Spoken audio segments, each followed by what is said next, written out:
ನಮಸ್ಕಾರ. ಎನ್ಆರ್ ಪುರ ಸುದ್ದಿ ಸಮಾಚಾರಕ್ಕೆ ಸ್ವಾಗತ. ಇಂದು ಸೋಮವಾರ. ನಾನು ಮಧುರಾ ಮಂಜುನಾಥ್. ಸುದ್ದಿಗಳ ವಿವರ.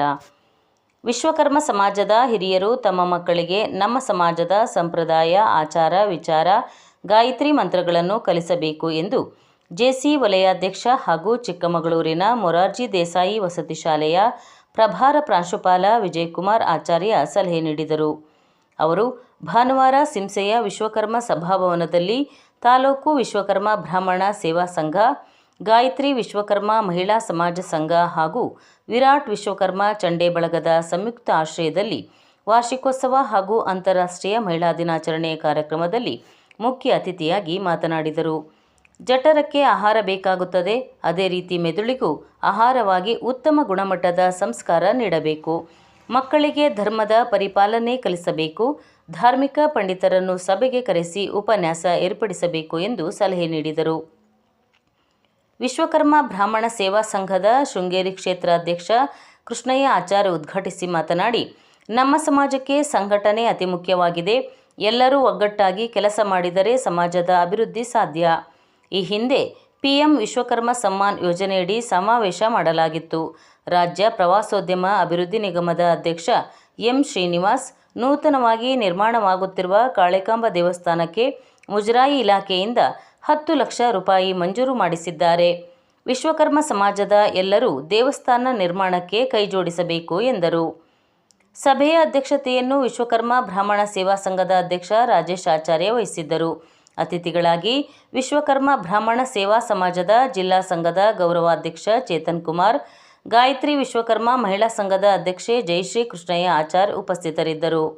ಇದೇ ಸಂದರ್ಭದಲ್ಲಿ ವಿವಿಧ ಕ್ಷೇತ್ರದ ಸಾಧಕರಾದ ನಿವೃತ್ತ ಯೋಧರುಗಳಾದ ಶಂಕರ್ ಆಚಾರ್ಯ, ಭಾಸ್ಕರ್ ಆಚಾರ್ಯ, ಆಶಾ ಕಾರ್ಯಕರ್ತೆ ಸರೋಜಾ ಆಚಾರ್ಯ, ಸಾರ್ವಜನಿಕ ಆಸ್ಪತ್ರೆ ನೌಕರರಾದ ರೇಖಾ ಪ್ರಕಾಶ್ ಆಚಾರ್ಯ, ಗಾಯಕಿ ವಿಷಯ ಆಚಾರ್ಯ ಅವರನ್ನು ಸನ್ಮಾನಿಸಲಾಯಿತು.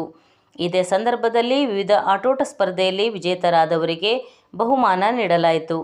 ಪಾರ್ವತಿ ಸ್ವಾಗತಿಸಿದರು. ಟಿಜಿ ಸೌಖ್ಯ ಕಾರ್ಯಕ್ರಮ ನಿರೂಪಿಸಿದರು.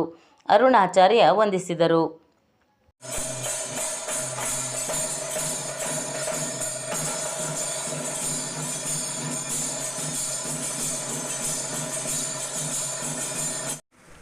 ಒಂದೇ ಉದ್ದೇಶ, ನಮ್ಮ ಎಲ್ಲ ಸ್ಪಿರಿಚುವಲ್ ಸೀಕ್ರೆಟ್ ಅದನ್ನು ತಿಳ್ಕೊಳ್ಬೇಕು.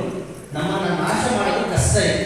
ಯಾಕಂದರೆ ಈ ಕೋಟೆಯನ್ನು ಕಟ್ಕೊಂಡು ಬಲವಾಗಿದ್ದು ನಮ್ಮದೇ ಡಿಸೈನ್, ನಮ್ಮದೇ ಆರ್ಕಿಟೆಕ್ಚರ್, ನಮ್ಮನ್ನು ನಿಲ್ಲಿಸೋರು ಯಾರು ಇರಲಿಲ್ಲ. ನರಸಿಂಹರಾಜಪುರದ ಅತಿಶಯ ಕ್ಷೇತ್ರ ಸಿಮ್ಮನಗದ್ದೆ ಬಸ್ತಿಮಠದಲ್ಲಿ ನಡೆಯುತ್ತಿರುವ ಭಗವಾನ್ ಶ್ರೀ 1008 ಚಂದ್ರಪ್ರಭಾ ಸ್ವಾಮಿ ಹಾಗೂ ಶ್ರೀ ಜ್ವಾಲಾಮಾಲಿನಿ ಅಮ್ಮನವರ ವಾರ್ಷಿಕ ರಥೋತ್ಸವದ ಅಂಗವಾಗಿ ಬಸ್ತಿಮಠದ ಪೀಠಾಧಿಪತಿಗಳಾದ ಶ್ರೀ ಲಕ್ಷ್ಮೀಸೇನ ಭಟ್ಟಾರಕ ಸ್ವಾಮೀಜಿಗಳ ನೇತೃತ್ವದಲ್ಲಿ ಭಾನುವಾರ ಬೆಳಗ್ಗೆ ನಿತ್ಯ ವಿಧಿ ಸಹಿತ ಶ್ರೀ ಜ್ವಾಲಾಮಾಲಿನಿ ಆರಾಧನೆ, ಶ್ರೀ ಜ್ವಾಲಾಮಾಲಿನಿ ಅಮ್ಮನವರಿಗೆ ಉಯ್ಯಾಲೆ ಸೇವೆ, ಜ್ವಾಲಾಮಾಲಿನಿ ಅಮ್ಮನವರಿಗೆ 1008 ಮಂತ್ರಪುಷ್ಪ ಷೋಡಶೋಪಚಾರ ನಡೆಯಿತು. ಸಂಜೆ ನೂರಾರು ಭಕ್ತರ ಸಮ್ಮುಖದಲ್ಲಿ ರಜತ ರಥೋತ್ಸವ ನಡೆಯಿತು. ಭಾನುವಾರ ವಿಶೇಷ ಆಹ್ವಾನಿತರಾಗಿ ಕೊಲ್ಲಾಪುರ ದಿಗಂಬರ ಜೈನ ಮಹಾಸಂಸ್ಥಾನ ಮಠದ ಪೀಠಾಧಿಪತಿಗಳಾದ ಸ್ವಸ್ತಿಶ್ರೀ ಲಕ್ಷ್ಮೀಸೇನ ಭಟ್ಟಾರಕ ಸ್ವಾಮೀಜಿಗಳು, ಕಂಬದಹಳ್ಳಿ ಭಾನುಕೀರ್ತಿ ಭಟ್ಟಾರಕ ಸ್ವಾಮೀಜಿಗಳು ಜ್ವಾಲಾಮಾಲಿನಿ ದೇವಿಯ ಆರಾಧನೆಯಲ್ಲಿ ಪಾಲ್ಗೊಂಡಿದ್ದರು. ದಾನಿಗಳಾದ ಬೆಂಗಳೂರಿನ ಶ್ರೀಮತಿ ಜ್ವಾಲಾ ಮತ್ತು ಶಾಂತಾರಾಮ್ ಅವರು ಜ್ವಾಲಾಮಾಲಿನಿ ದೇವಿಗೆ ನೂತನ ಬೆಳ್ಳಿ ಮುಖಮಂಟಪವನ್ನು ಲೋಕಾರ್ಪಣೆ ಮಾಡಿದರು. ಮಾರ್ಚ್ 24ರ ಸೋಮವಾರ ಅಂದರೆ ಇಂದು ಬಸ್ತಿಮಠದಲ್ಲಿ ಭಗವಾನ್ ಶ್ರೀ 1008 ಚಂದ್ರಪ್ರಭಾ ಸ್ವಾಮಿ ಹಾಗೂ ಶ್ರೀ ಜ್ವಾಲಾಮಾಲಿನಿ ಅಮ್ಮನವರ ಮಹಾರಥೋತ್ಸವ ನಡೆಯಲಿದೆ.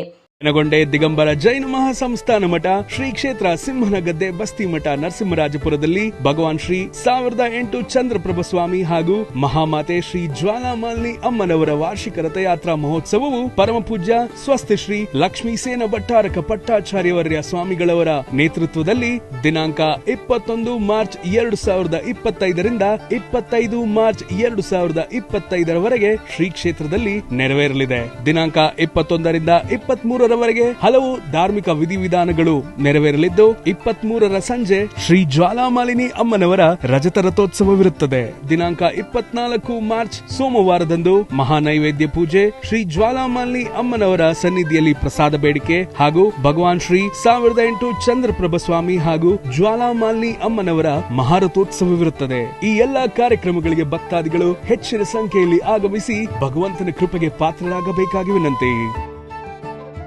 ವಂದನೆಗಳು.